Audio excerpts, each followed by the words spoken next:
विराट हिंदू सम्मेलन सेक्टर 62 के अंदर संपन्न हो चुका है। इस कार्यक्रम के ये जो कार्यकर्ता थे, जो आयोजक थे, इन्होंने काफ़ी महीनों दिन से मैराथन दौड़ किया था इसमें।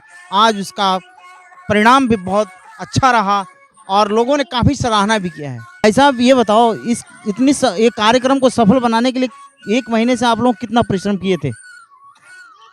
जो जिससे बन पाया था उसने किया था, और जो कमी रह गई है अगली बार दोबारा कार्यक्रम होगा तो उसे कमी को पूरा करने की कोशिश करेंगे। बाकी संघ की प्रेरणा से कार्यक्रम हो रहा है, हमने कुछ नहीं किया। जो संघ की प्रेरणा हमें मिली हुई है उसी प्रेरणा से कार्य हुआ है। हिमांशु जी हैं और ये अध्यापक भी हैं और संघ से भी समर्पित कार्यकर्ता हैं। ये आपको संक्षिप्त में बताएंगे इस कार्य इतने व्यवस्थित तरीके से आप लोगों ने क्या क्या प्रयास किया था कि दूसरों के लिए भी प्रेरणा मिले? देखिए, आज का जो कार्यक्रम है इसमें किसी व्यक्ति विशेष का कार्यक्रम नहीं है। ये हिंदू समाज का कार्यक्रम है।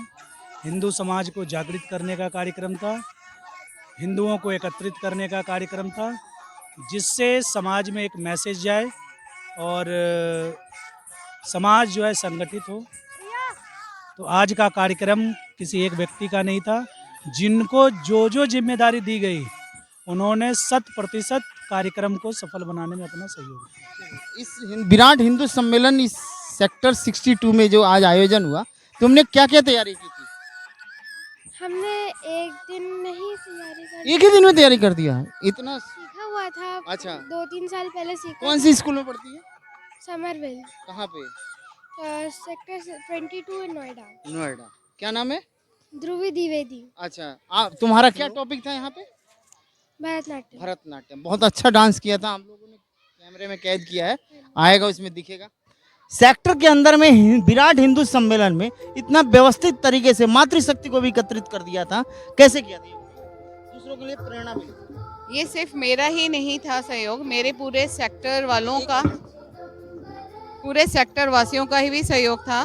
साथ में मेरी सोसाइटी में भेल विनायक में हूँ और अपनी सोसाइटी के में सारे जो इतने पार्टिसिपेंट आए हैं, छोटे से लेके बड़े तक, और उन्होंने अपना घर और अपने बच्चों की पढ़ाई को भी ध्यान रखते हुए मुझे समय दिया, कार्यक्रम को सक्सेस किया, यहाँ पे अच्छे से उसका संचालन हुआ। साथ ही साथ मैं उन दीपक भाई का भी बहुत धन्यवाद करती हूँ। दिन रात उन्होंने एक करके टाइम टू टाइम जब भी हमें जो भी ज़रूरत हुई उन्होंने हमें सुविधा प्रदान करी। जैसे कि साउंड सिस्टम चाहिए, हमें ऑर्केस्ट्रा चाहिए, सब उन्होंने दिलाया। मेरे छोटे छोटे बच्चे जो कि 1-2 दूसरी सोसाइटियों से भी थे, वो भी अपना सारी चीज़ें लेके, रात को 1 बजे भी मैंने उनको मैसेज किया कि आपको ये ड्रेस लेके आनी है बेटा, तो वो लेके आए हैं। उनके पेरेंट्स ने उनको इतना सपोर्ट किया कि वो लेके आए। और प्रोग्राम को आपने देखा ही होगा कि काफ़ी अच्छे तरीके से उसका संचालन हुआ। मैं हिंदू महासम्मेलन की वजह से काफ़ी मैंने देखा कि लोगों के अंदर बहुत एकता है, जागृति है लोगों के अंदर। ऐसा नहीं है कि हमें बहुत जगाने की ज़रूरत है, लेकिन जो त्रुटियां हैं उसको भी हम छोटे छोटे बच्चों को सिखा के उसको आगे करना चाहते हैं। इसलिए हमने जो नाटक किए वो उसी के ऊपर आधारित थे। अगर आपने उसका रिकॉर्डिंग की होगी तो उसमें दिखेगा आपको कि बच्चे को जागरूक करने के लिए अभी से ही हमें सिखाना है कि आपको क्या क्या करना है बड़े होके।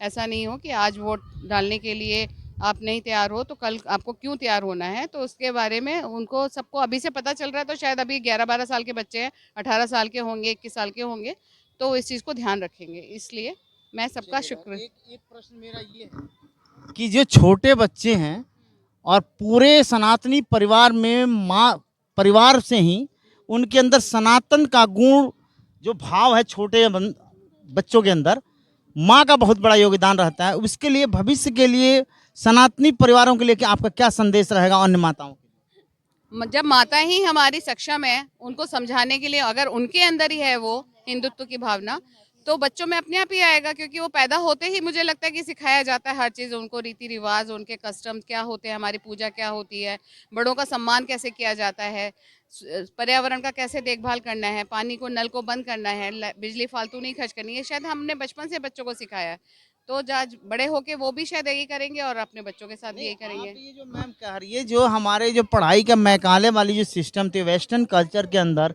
सोसाइटियों के अंदर और अब तो नीचे बस्तियों के अंदर भी जो पश्चिमी सभ्यता की तरफ लोग जो भाग रहे थे और उसमें बहुत कवरअप कर दिया था। हम पीछे के तरफ जो हमारी संस्कार मिलती थी, जैसे वीर शिवाजी, महाराणा प्रताप, रामायण आज भी पूछ लीजिए, इतने बड़े बड़े बच्चे हैं, मैं पूछ दूं कि क्या नाम है तो वो नहीं बता सकते। ये बेटा एक मिनट आओ, आपका क्या नाम है? हैं? प्रियंका। आप बताओ, राजा दशरथ की कितनी पत्नियां थी? 3। कौन कौन सी?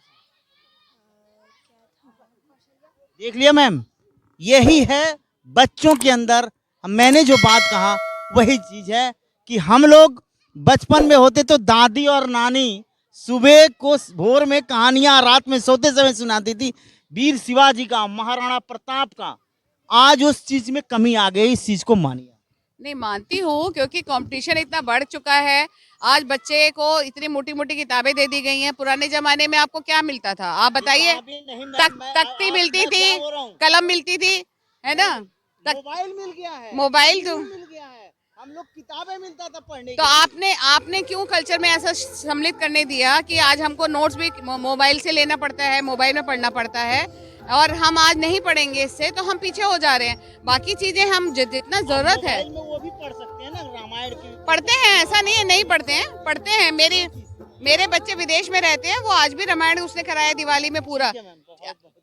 अंग्रेज बच्चों से, छोटे छोटे बच्चों को इंग्लिश में उसने रामायण कराई है, जो हिंदी नहीं समझते। उन्होंने बताया है कि कौन दशरथ थे, कौन रावण था, कौन राम थे, जो लक्ष्मण थे। आप परिचय दे दीजिए। मैं सीमा गोविल हूँ, मैं भेल विनायक की सेक्रेटरी हूँ, साथ में मैं पूरे RW सेक्टर 62 की भी सेक्रेटरी हूँ, और पिछले कई सालों से जुड़ी हुई हूँ। तो सारे सामाजिक कार्यों में मेरा योगदान है। बाकी मैं BHL में नौकरी करती थी, रिटायर हो गई हूँ, बाकी अब समाज सेवा में लगी हूँ। बहुत बहुत धन्यवाद। हम लोग भी प्रकाश डालने का कोशिश करते हैं कैसे समाज में सुधार है। बहुत बहुत धन्यवाद। दिल्ली NCR हलचल में हमारा कार्यक्रम आज का कैसा लगा? विराट हिंदू सम्मेलन में सेक्टर 62 से हम अगले कदम की ओर प्रस्थान करते हैं हमारे सहयोगी अनिल शर्मा जी के साथ।